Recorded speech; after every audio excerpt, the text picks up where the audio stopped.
بسم اللہ الرحمن الرحیم۔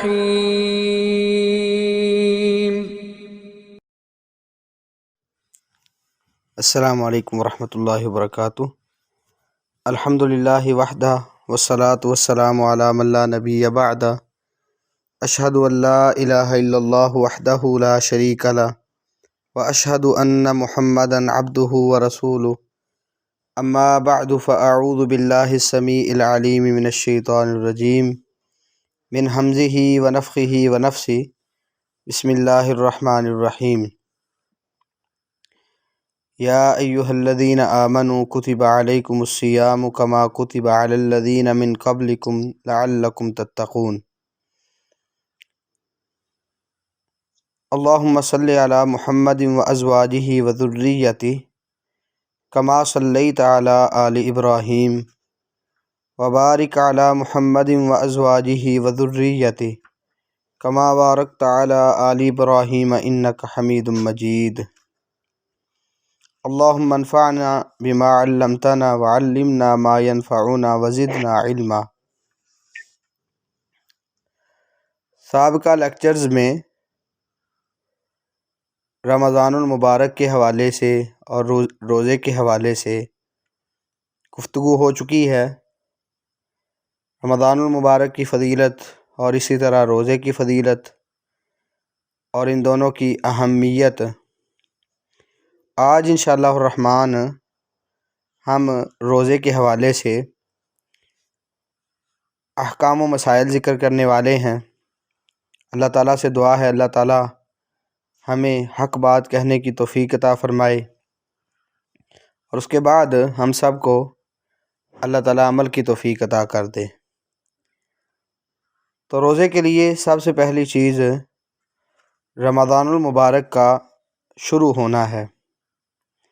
نبی مکرم صلی اللہ علیہ وسلم کی حدیث ہے، لا تصوموا حتی تروا الہلال ولا تفطروا حتی تروا فإن غم علیکم فاقدروا لہ۔ جب تک تم چاند نہ دیکھ لو روزے رکھنا شروع نہ کرو، اسی طرح جب تک تم چاند نہ دیکھ لو تو روزے رکھنا موقوف نہ کرو۔ اگر موسم ابر آلود ہو تو 30 دن پورے کر لو۔ معلوم ہوا کہ ماہ شعبان کی 29 تاریخ کو اگر شک ہو کہ چاند نظر آیا ہے یا نہیں آیا تو اگلے دن روزہ رکھنا منع ہے، شک والے دن روزہ نہیں رکھنا۔ اسی طرح عید کا چاند بھی 29 تاریخ کو نظر نہ آئے یا بادل وغیرہ چھائے ہونے کی وجہ سے شک ہو تو پورے 30 دن کے روزے رکھ کر عید کرنی چاہیے۔ اس کے لیے کسی ایک مسلمان کی گواہی بھی کافی ہے۔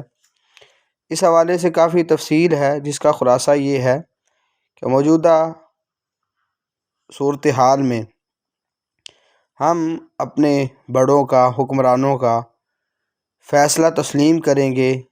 اگر وہ یہ رائے دے دیں کہ چاند نظر آ چکا ہے تو ہم اس کے مطابق فیصلہ کر لیں گے۔ اگر وہ یہ کہتے ہیں کہ چاند نظر نہیں آیا تو پھر ہم ان کے فیصلے پر اعتماد کریں گے، چونکہ جو کمیٹی ہے ہلال کی، رؤیت ہلال کی، اس میں تمام مسالک کے لوگ موجود ہیں، تو وہ ثقہ راویوں کی بات پر اعتماد کر کے اس کے ذرائع کو مد نظر رکھ کے پھر فیصلہ سناتے ہیں۔ بہرحال یہ تفصیلی ایک بات ہے جس کا میں نے خلاصہ ذکر کیا۔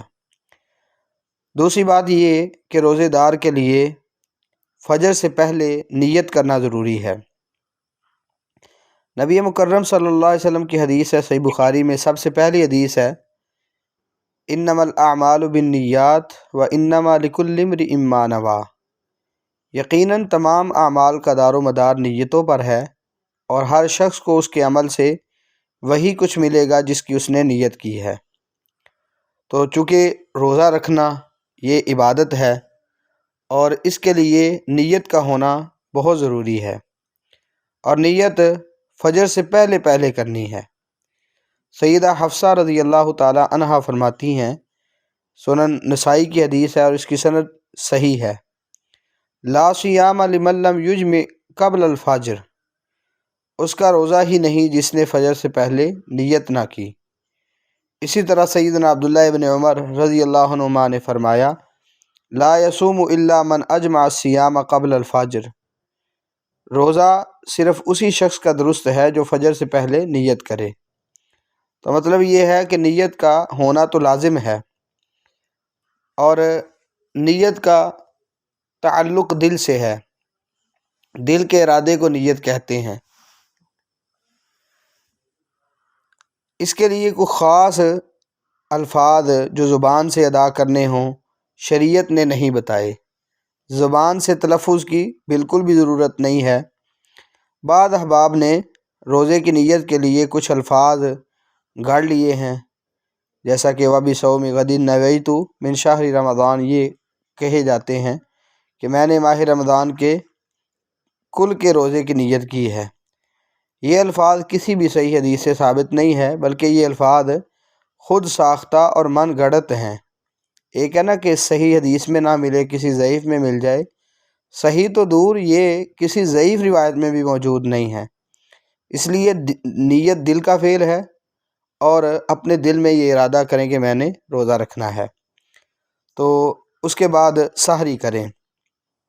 جہاں تک نفلی روزے کا تعلق ہے تو انسان اگر صبح کو بیدار ہوا، فجر کی نماز پڑھی، کچھ وقت گزر گیا، اس نے کچھ کھایا پیا نہیں ہے، اور وہ ارادہ کر لے کہ میں آج روزہ رکھ لیتا ہوں، تو نفلی روزہ تو ایسے ہو جائے گا۔ لیکن فرضی روزہ ایسے نہیں ہوتا۔ فرضی روزے کے لیے پہلے تو نیت کرنا ضروری ہے، انسان نیت کرے اور اس کے بعد کچھ کھائے پیے۔ ہاں، یہ الگ مسئلہ ہے کہ اگر انسان کھا پی نہیں سکا، اس کی آنکھ نہیں کھلی، تو چونکہ اس کی نیت تو رات کو ہی تھی کہ میں صبح روزہ رکھوں گا، تو فجر سے پہلے اس کی نیت جب موجود تھی، تو اگر وہ کھائے پیے بغیر بھی روزہ رکھ لے تو انشاءاللہ اس کا روزہ درست ہے۔ سحری کرنے کی اہمیت شریعت میں ملتی ہے۔ نبی مکرم صلی اللہ علیہ وسلم کی حدیث ہے صحیح بخاری اور مسلم میں، آپ نے فرمایا تسحروا فإن فی السحور برکہ، سحری کیا کرو کیونکہ سحری میں برکت ہے۔ یہ بہت ہی باعث برکت اور اجر و ثواب کا باعث ہے۔ اسی طرح نبی مکرم صلی اللہ علیہ وسلم نے فرمایا انہا برکۃ اعطاکم اللہ ایہا فلا تدعوہ، سنن نسائی میں، مسند احمد میں یہ حدیث موجود ہے اور اس کی سند صحیح ہے۔ آپ نے فرمایا یقیناً یہ سحری برکت ہے، اللہ سبحانہ وتعالیٰ نے تمہیں بطور خاص عطا کی ہے، لہٰذا اس کو کبھی نہ چھوڑو۔ اور اسی طرح نبی مکرم صلی اللہ علیہ وسلم کی حدیث سنن نسائی ہی میں ان الفاظ سے بھی موجود ہے علیکم بغداء السحور فإنہ هو الغداء المبارک، سحری کے کھانے کو لازم کر لو کیونکہ یہ مبارک کھانا ہے۔ تو اور بھی الفاظ باہر اس حوالے سے ملتے ہیں۔ یہ سحری کرنا اسلام کا شعار ہے۔ پہلے لوگ اگر رات کو سو جاتے تھے اور پھر اگر رات کو کسی بھی وقت ان کی آنکھ کھل جاتی تھی تو اس کے بعد وہ کچھ کھا پی نہیں سکتے تھے، بلکہ ان کا روزہ اسی سے شروع ہو جاتا تھا۔ لیکن ہمارے جو مسلمانوں کا انداز ہے، مسلمانوں کے لیے جو اللہ تعالیٰ نے شعار رکھا ہے، تو یہ سحری کھانا بھی ہے۔ نبی صلی اللہ علیہ وسلم کی حدیث ہے، نبی مکرم صلی اللہ علیہ وسلم نے فرمایا، جیسا کہ صحیح مسلم میں اور سنن نسائی وغیرہ میں الفاظ ہیں، ان فصل ما بین صیامنا و صیام اہل الکتاب اکلۃ السحور، ہمارے اور اہل کتاب کے رزق یہ جو روزے میں فرق سحری کے کھانے کا ہے، یعنی ہم سحری کھاتے ہیں اور ان کے لیے یہ انداز نہیں ہے۔ تو سحری کا جو وقت ہے وہ نبی مکرم صلی اللہ علیہ وسلم نے تو یہ ذکر فرمایا نا کہ بلال کی اذان ہو تو تمہیں کھانے پینے سے کوئی چیز نہ روکے جب تک ابن ام مکتوم اذان نہ کہہ دے۔ تو بہرحال یہ ہے کہ صبح صادق تک آپ کھا پی سکتے ہیں۔ تو یہ بہترین انداز تو یہ ہے کہ انسان آخری وقت میں، یعنی صبح صادق سے پہلے کچھ وقت پہلے کچھ کھائے پیے، پھر اس کے بعد روزہ رکھ کے سارا دن اس کا اہتمام کرے، اس کا خیال رکھے، اور جب افطاری کا وقت ہو تو افطاری جلدی کر لے۔ جیسے روزہ کچھ تاخیر سے رکھنا یہ بہتر ہے، اسی طرح افطاری جلدی کرنا یہ پسندیدہ ہے۔ رسول اللہ صلی اللہ علیہ وسلم کی حدیث ہے ابن حبان میں، آپ نے فرمایا انا معاشر الانبیاء امرنا ان نؤخر سحورنا ونعجل فطرنا وان نمسک بایماننا علی شمائلنا فی صلاتنا۔ یقیناً ہم نبیوں کی جماعت ہمیں حکم دیا گیا ہے کہ ہم اپنی سحری میں تاخیر کریں اور افطاری میں جلدی کریں، اور اپنی نماز میں دائیں ہاتھ کو بائیں ہاتھ پر رکھیں۔ تو اس سے معلوم ہوتا ہے کہ سحری میں کچھ تاخیر ہو، اور جہاں تک تعلق ہے افطاری کا تو وہ پہلے وقت میں ہونی چاہیے۔ نبی مکرم صلی اللہ علیہ وسلم کی حدیث ہے صحیح بخاری اور مسلم میں، سہل بن سعد رضی اللہ عنہ بیان کرتے ہیں کہ آپ نے فرمایا لا یزال الناس بخیر ما اجل الفطر، اس وقت تک لوگ خیر اور بھلائی میں رہیں گے جب تک وہ افطاری میں جلدی کرتے رہیں گے۔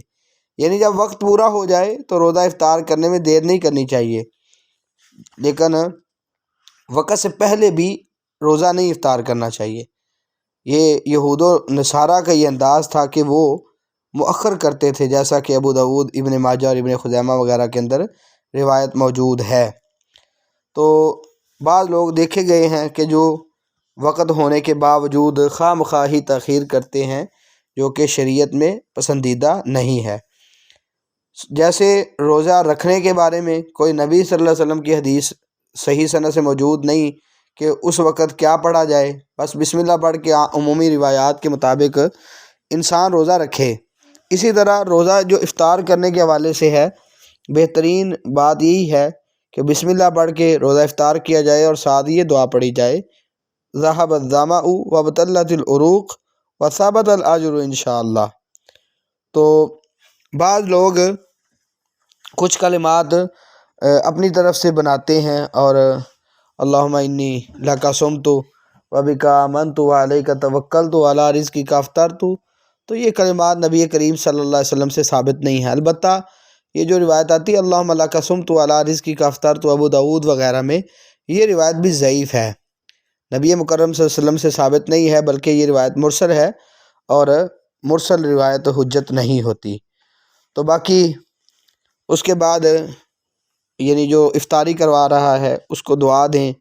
نبی مکرم صلی اللہ علیہ وسلم نے ایک صحابی کہ ہاں روزہ افطار کیا تو آپ صلی اللہ علیہ وسلم نے یہ کلمات کہے تھے، ابو داود، ابن ماجہ وغیرہ میں روایت آتی ہے افطر عندکم الصائمون واکل طعامکم الابرار وصلت علیکم الملائکہ، جس کا معنی یہ ہے کہ تمہارے ہاں روزے دار روزہ افطار کرتے رہیں، تمہارا کھانا نیک لوگ کھائیں، اور فرشتے تمہارے لیے رحمت کی دعائیں کریں۔ تو یہ دعا بھی دینی چاہیے۔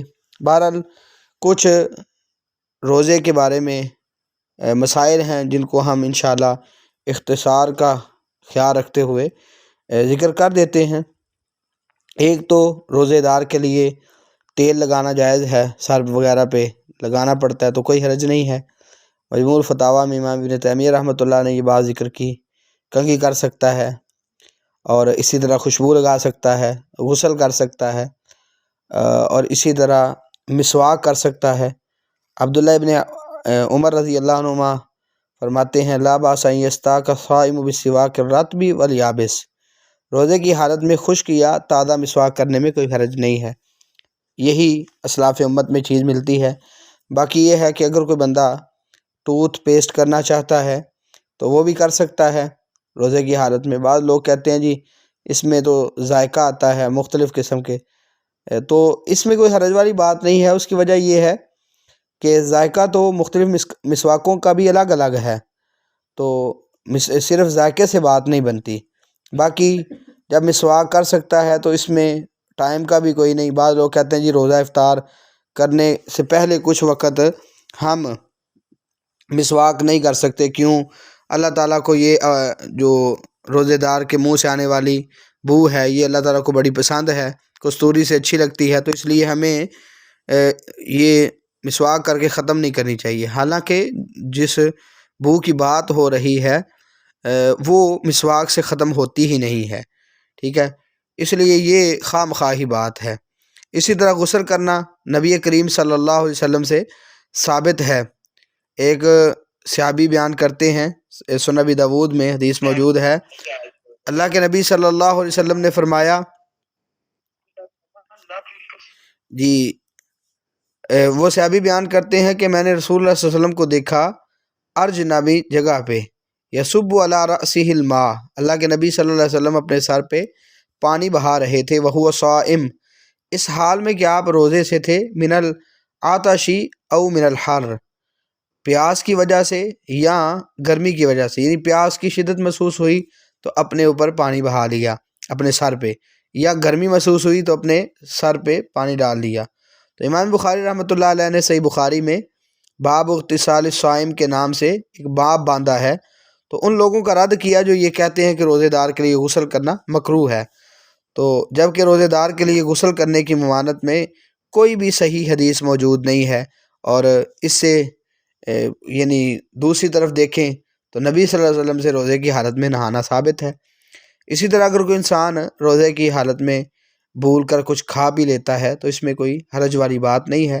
رسول اللہ صلی اللہ علیہ وسلم کی حدیث ہے صحیح بخاری اور مسلم میں، آپ نے فرمایا اذا نسیا فاکل وشرب، جب کوئی بھول کر کچھ کھا پی لے تو اسے چاہیے کہ وہ اپنا روزہ پورا کرے، ٹھیک ہے، فلیتم صومہ، اپنا روزہ پورا کرے، انما اطعمہ اللہ وسقا، کیونکہ اللہ سبحانہ وتعالیٰ نے اس کو کھلایا اور پلایا ہے۔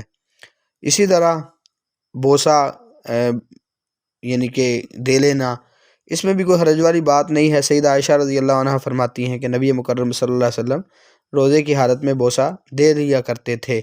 باقی یہ ہے کہ اگر کوئی انسان، اس کو یہ خدشہ ہے کہ اگر میں یہ عمل کروں گا تو اس کے کئی نقصانات ہو سکتے ہیں، کئی ایسے کام کر بیٹھوں گا جو روزے کی حالت میں حرام ہیں، جن کا بھی ذکر آنے والا ہے، تو پھر ایسا شخص یہ چیز نہ کرے۔ باقی سحری اگر انسان کر رہا ہے، روزہ رکھ رہا ہے اور اس پر غسل بھی فرض ہے، تو پہلے وہ روزہ رکھنا چاہتا ہے بعد میں غسل کرنا چاہتا ہے تو اس میں بھی کوئی حرج والی بات نہیں۔ نبی مکرم صلی اللہ علیہ وسلم پہلے روزہ رکھ کے بعد میں غسل بھی کر لیا کرتے تھے۔ اس طرح کی روایات کئی ملتی ہیں صحیح بخاری میں اور صحیح مسلم میں، ترمذی وغیرہ میں، سیدہ عائشہ اور سیدہ ام سلمہ رضی اللہ عنہما سے مروی روایت میں ہے کہ رسول اللہ صلی اللہ علیہ وسلم جب فجر کا وقت ہوتا تھا، جنبی ہوتے تھے، تو ثم یغتسل ویصوم، کہ غسل کرتے تھے اور روزہ رکھ لیتے تھے۔ اور اسی طرح جو روایت آتی ہے کہ رسول اللہ صلی اللہ علیہ وسلم جنبی ہوتے تھے ابو داؤد وغیرہ میں، تو اس میں ہے کہ نبی صلی اللہ علیہ وسلم پہلے یعنی روزہ رکھتے تھے اور اس کے بعد نبی مکرم صلی اللہ علیہ وسلم غسل کر لیتے تھے۔ امام ابو داؤد رحمہ اللہ نے اس پر باب باندھا ہے یصبح جنوبا فی رمضان، کہ کوئی آدمی اگر یعنی رمضان کے اندر جنبی ہو جائے تو وہ بعض روایات میں یصومو کے الفاظ ہیں کہ کان رسول اللہ صلی اللہ علیہ وسلم یصبح جنوبا وہو صائم، کہ رسول اللہ صلی اللہ علیہ وسلم حالت جنابت میں صبح کرتے اور غسل کرتے وقت آپ حالت روزہ میں ہوتے تھے۔ تو یہ بات ثابت ہوئی کہ اگر کوئی انسان ایسے کر لے، پہلے انسان روزہ رکھ لے اس کے بعد غسل کر لے، تو اس میں بھی حرج والی بات نہیں ہے۔ اسی طرح قے اگر آ جائے تو قے آنے سے روزہ نہیں ٹوٹتا، البتہ اگر کوئی بندہ جان بوجھ کے قے کر دے تو اس کا روزہ ٹوٹ جائے گا۔ عبداللہ ابن عمر رضی اللہ تعالی عنہما فرماتے ہیں کہ من زرعہ القی وہو صائم فلا یفطر ومن تقیأ فقد افطر، اور اسی طرح سنن کبریٰ بہقی کے الفاظ ہیں من زرعہ القی فلا قضاء علیہ ومن استقاء فعلیہ القضاء، اگر کوئی بندہ اس کو بذات خود قے آ جائے تو کہا اس پر کوئی قضا نہیں ہے، البتہ جو بندہ جان بوجھ کر قے کرے تو اس پر اس روزے کی قضا لازم ہے۔ باقی سرما اگر کوئی لگانا چاہتا ہے تو اس میں بھی کوئی حرج نہیں ہے، کوئی بھیگا ہوا کپڑا اپنے سر پہ ڈالنا چاہتا ہے تو اس میں بھی کوئی حرج والی بات نہیں ہے، نبی صلی اللہ علیہ وسلم سے ایسی چیزیں ثابت ہیں۔ اسی طرح تھوک نگل لینے میں کوئی حرج نہیں ہے، اور اسی طرح اگر کوئی خاتون ہے اور روزے کی حالت میں مہندی لگانا چاہتی ہے، میک اپ کرنا چاہتی ہے، تو اس میں بھی گنجائش ہے۔ بن باز اور ابن عثیمین رحمہم اللہ نے اپنے فتاوی جات میں اس کی گنجائش ذکر کی ہے، تو کیونکہ اس کا روزے پہ کوئی اثر نہیں ہوتا۔ تو اسی طرح یہ چیز کہ یہ جائز امور ہیں، کچھ چیزیں ایسی ہیں کہ جس کی وجہ سے انسان کا روزہ فاسد ہو جاتا ہے، ختم ہو جاتا ہے۔ تو ان میں سے ایک تو جماع ہے، یعنی بیوی سے ہم بستری کرنا، اس کے ساتھ روزہ ٹوٹ جاتا ہے، جیسا کہ صحیح بخاری 1936 نمبر روایت میں، اور اسی طرح صحیح مسلم میں بھی روایت موجود ہے۔ اسی طرح جس سے روزہ ٹوٹ جاتا ہے وہ ہے جان بوجھ کر کھا لینا یا کوئی چیز پی لینا، اس سے بھی روزہ ٹوٹ جاتا ہے، جیسا کہ صحیح بخاری 1933 نمبر روایت میں موجود ہے۔ اور جو حیض یا نفاس میں کوئی خاتون ہو تو اس کا بھی روزہ ختم ہے، اس پر علماء نے اجماع ذکر کیا ہے، علامہ ابن عثیمین رحمہ اللہ وغیرہ نے۔ تو رسول اللہ صلی اللہ علیہ وسلم نے یہ فرمایا تھا، لیسا اذا حاضت لم تصلی ولم تصم، کہ جب عورت حائضہ ہوتی ہے یعنی مینسز میں ہوتی ہے تو وہ نماز نہیں پڑھتی اور روزہ بھی نہیں رکھتی، فذالک نقصان دینہا، تو آپ صلی اللہ علیہ وسلم نے یہ کہا یہی اس کے دین کا نقصان ہے۔ تو یہ چیزیں انسان کے لیے جو ہے نا روزے کے اندر ممنوع ہے، یعنی جماع نہیں کر سکتا، حیض و نفاس کی صورت میں بھی روزہ ختم ہے، جان بوجھ کر کھا بھی لے تو روزہ ختم ہے، عمدن جان بوجھ کر قے کر دے تو اس سے بھی روزہ ختم ہو جاتا ہے۔ اسی طرح جو کھانے پینے کے مترادف، مطلب ایسا انجیکشن لگا لے یا ایسی ڈرپ لگوا لے جس کے ساتھ طاقت پہنچتی ہے، تو ایسی صورت میں بھی اس کا روزہ ختم ہو جائے گا۔ باقی یہ کہ بعض ایسے کام ہیں جس کی وجہ سے نبی مکرم صلی اللہ علیہ وسلم نے یہ ذکر فرمایا کہ ایسے بندے کو روزے کا کوئی فائدہ نہیں جو یہ کام بھی نہیں چھوڑتا۔ مثلا کچھ چیزیں ایسی ہیں جو شریعت نے منع کی، وصال کا روزہ منع تھا، لیکن چونکہ یہ تو ایک فرضی روزے ہیں، عام طور پہ نوافل میں ایسے لوگ کام کرتے ہیں کہ روزے پے در پے رکھتے ہیں، وصال سے رسول اللہ صلی اللہ علیہ وسلم نے منع کیا تھا۔ باقی روزے کی حالت میں لڑائی جھگڑا کرنا یہ بھی منع ہے، لغو اور فضول قسم کی باتیں کرنا یہ بھی منع ہے، اور مبالغہ سے ناک میں پانی چڑھانا یہ بھی ممنوع ہے۔ نبی مکرم صلی اللہ علیہ وسلم نے ویسے رغبت دلائی ہے کہ جو آدمی وضو کرتا ہے اسے یہ کہا بالغ فی الاستنشاق الا ان تکون صائمہ، کہ جب آپ وضو کریں تو ناک میں پانی چڑھانے کے لیے خوب مبالغہ کریں، الا یہ کہ آپ روزے سے ہوں، تو روزے کی حالت میں آپ یہ مبالغہ نہیں کریں گے۔ تو چونکہ کل کے لیکچر میں بھی یہ بات ذکر کی تھی تو بعض احباب لیکچر میں موجود نہیں تھے، اس لیے اس کا خلاصہ پھر سے ذکر کر دیتے ہیں۔ رسول اللہ صلی اللہ علیہ وسلم نے یہاں تک کہا، من لم یدع قول الزور والعمل به فلیس للہ حاجۃ فی ان یدع طعامہ وشرابہ، صحیح بخاری 1903 ہے، اور اسی طرح صحیح مسلم میں بھی یہ روایت موجود ہے۔ نبی مکرم صلی اللہ علیہ وسلم نے فرمایا، اگر کوئی شخص جھوٹ بولنا اور برے عمل کرنا نہیں چھوڑتا، روزہ رکھ کے بھی وہ یہی عمل کرتا ہے، جھوٹ بولتا ہے، برے اعمال کرتا ہے، تو کہا اللہ تعالیٰ کو کوئی ضرورت نہیں ہے کہ وہ اپنا کھانا پینا چھوڑ دے۔ روزے کا بنیادی مقصد تو تقویٰ تھا، تقویٰ کا حصول جب ہوا نہیں ہے تو صرف کھانے پینے سے پرہیز کیا ہے؟ دیکھیں حلال چیز ہے، کھانا بھی حلال ہے، پینا بھی حلال ہے۔ اللہ سبحانہ و تعالیٰ انسان کا امتحان لیتے ہیں کہ آپ نے اتنے وقت سے لے کر اتنے تک کوئی حلال چیز بھی نہیں کھانی، ٹھیک ہے؟ تو جو کام ہر وقت حرام ہے ان کو کیسے انسان سر انجام دے سکتا ہے؟ یہاں یہ بھی یاد رکھیں کہ اگر اللہ کے کہنے پر ہم حلال کھانے کو ترک کر سکتے ہیں، روزہ رکھتے ہیں، کوئی بندہ الگ تھلگ ہو کے بھی کھاتا نہیں ہے جس نے روزہ رکھا ہے، کیوں جی؟ کہ روزے کی حالت میں نہیں کھا سکتا، کیوں؟ اللہ تعالیٰ نے منع کیا ہے، اسی رب نے حرام کھانا منع کیا ہے، تو ہم حرام کی بھی کوئی چیز نہ کھائیں، حرام نہ کمائیں، اس میں بھی ہمیں احتیاط کی ضرورت ہے۔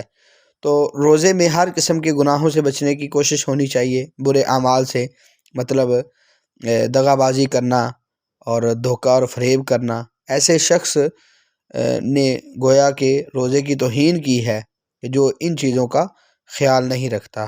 باقی یہ ہے کہ جو بندہ غیبت سے نہیں بچتا تو یہ آدمی جو ہے وہ بھی روزے کے مقصد کو نہیں سمجھ سکا۔